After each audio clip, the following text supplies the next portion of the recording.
আজকের পাঠের শেষ অংশে দুইটি বাড়ির কাজ দেওয়া আছে। এই বাড়ির কাজ দুটি উত্তর কমেন্ট বক্সে যারা লিখবে তাদের চাহিদা মতো পরবর্তীতে আমি ক্লাসগুলি বানিয়ে ছাড়ব। গতকালকে আমি মিডল টার্মের একটি অঙ্ক সমাধান করেছিলাম। আজকে মিডল টার্মের দ্বিতীয় পার্ট আমি একটি বীজগণিতিক রাশি নিলাম 3x² - 5xy + 2y। গতকালকে শুধু এই অঙ্কটাই ছিল, পার্থক্য এই জায়গাটাই ছিল প্লাস। আজকে 5xy আগে বা পূর্বে মাইনাস। গতকালকের অঙ্কটার মতোই শিক্ষার্থীরা লক্ষ্য করো।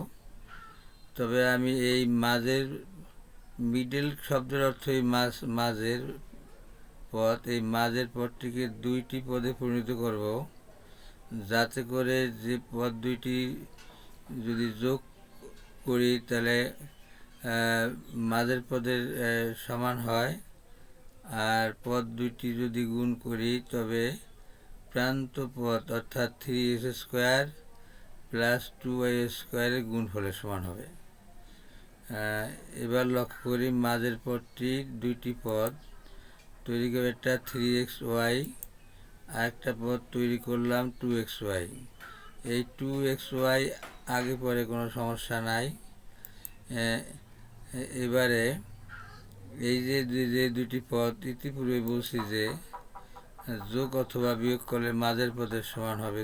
লক্ষ্য করি -3xy আর যদি -2xy মোট করি তখন -5xy হয়।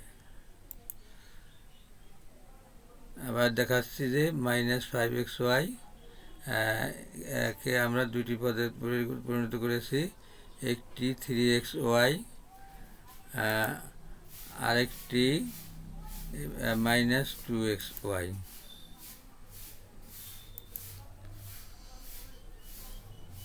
এবারে শর্তমতে মাঝের পদ দুটির গুণফল প্রান্ত পদ শুরু এবং শেষ। প্রান্ত আমি হলুদ রঙের দ্বারা চিহ্নিত করেছি। প্রান্ত পদ দুইটি শুরুতে আছে প্রান্ত পদের 3x² এবং শেষে আছে 2a²। শর্তমতে প্রান্ত পদ দ্বয়ের গুণফলের সমান হবে যে মাঝের যে পদটি ছিল সেই পদটিতে যে দুইটি পদ তৈরি হয়েছে তাদের গুণফলের সমান। তাহলে প্রান্ত পদ দুটির গুণফল হবে 3 × 2 3 × 2 = 6, আর তার সাথে x² আর y² গুণ করলে 6x² y²। এখন মাঝে যে দুইটি পদ হয়েছিল তাদের গুণফল এই প্রান্ত পদ দ্বয়ের গুণফলের সমান হবে। এটি হলো মিডল টার্মের প্রধান বৈশিষ্ট্য। তো এটা যদি গুণ করি 3xy -3xy আর -2xy, তো মাইনাসে মাইনাসে প্লাস। আমরা জানি মাইনাস আর মাইনাসে গুণ দিলে প্লাস হয়।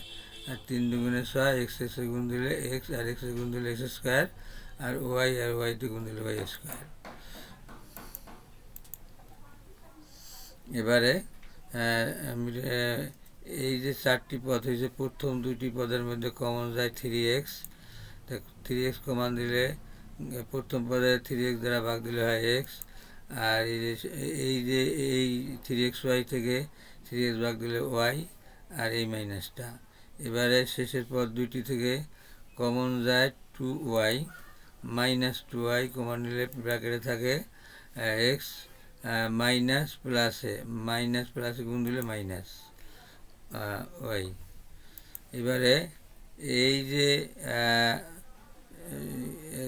আলাদা একটা রং দ্বারা যে লেখা হয়েছে এই যে দুইটা ব্র্যাকেট, তা মিডল টার্মের প্রধান বৈশিষ্ট্য হলো যে ওই কমন নেওয়ার পরে যেন যে দুইটি ব্র্যাকেট সৃষ্টি হবে তার মান যদি এক হয় তবে মিডল টার্মের সঠিকভাবে হচ্ছে।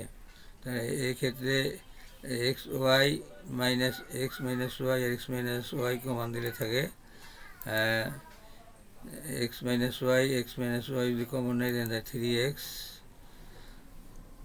আর এই জায়গা থেকে এক্স ওয়াই বাদ দিলে বা কমন গেলে থাকে -2y। এই ছিল এই অঙ্কটার আজকের উত্তর। এবার দ্বিতীয় অঙ্কটি শুধু আমি এবারে যে শেষে মাইনাস দিয়ে অঙ্কটা করতে চেষ্টা করতেছি। তাই +5xyকে যদি আমি এমনভাবে দুইটি পদে পরিণত করবো যেন এই যে প্রান্ত পদ দুইটির গুণফলের সমান হয়। তা প্রান্ত পদ দুটির গুণফলের সমান হইতে হইলে যদি এই যে 5xyকে 7xy বানাই এবং এই থেকে 2xy যদি বাদ দেই, সেক্ষেত্রে মাঝের পদটি ঠিক থাকে। আর গুণ করলে 7 দুগুণে 14 প্লাস মাইনাসে মাইনাস, তা -14 বা 14। আর এই যে প্রান্ত পদ দুটির গুণফল প্লাস মাইনাসে মাইনাস 7 দুগুণে 14 x², সেটা আমি ইসে দেখাচ্ছি। তো এই মাঝের পদটি দুইটি পদে পরিণত করলাম। একটি হলো +7xy, আর একটি পদ হলো -2xy। তাই এই যে 7xy আর এই যে দ্বিতীয় পদটি তৈরি করেছি -2xy। এবারে মাঝের যে দুটি পদ সৃষ্টি হয়েছে, এই দুটি পদ তাদের গুণফল আর প্রান্ত পদ দুটির গুণফলের সমান হইতে হবে। ঠিক আছে, দেখা যায় যে এই শর্তটি মানানসই। 7 দুগুণে 14 x², আর 7 দুগুণে 14 প্লাস মাইনাস x²। এবারে পূর্বের মতোই আমরা দেখব যে এই জোড়ার মধ্যে কমন যায়, এই দুটির মধ্যে 7x থাকে হলো x + y, আর এই জোড়ার মধ্যে -2xy -2y² মধ্যে কমন যায় -2y। সেক্ষেত্রেও থাকে x + y, কেননা মাইনাসে গুণ দিলে প্লাস হয়। কাজে এই যে এই আলাদা রং দ্বারা লেখা x + y শর্ত মতে প্রথম বন্ধনীর দুইটি বন্ধনীর মান সমান, এ কারণে মিডল টার্মটি যথার্থভাবে সঠিক হয়েছে। শিক্ষার্থীরা এই বাড়ির কাজ দুইটি তোমরা করবে। যে যেখানে আসো ভালো থাকো।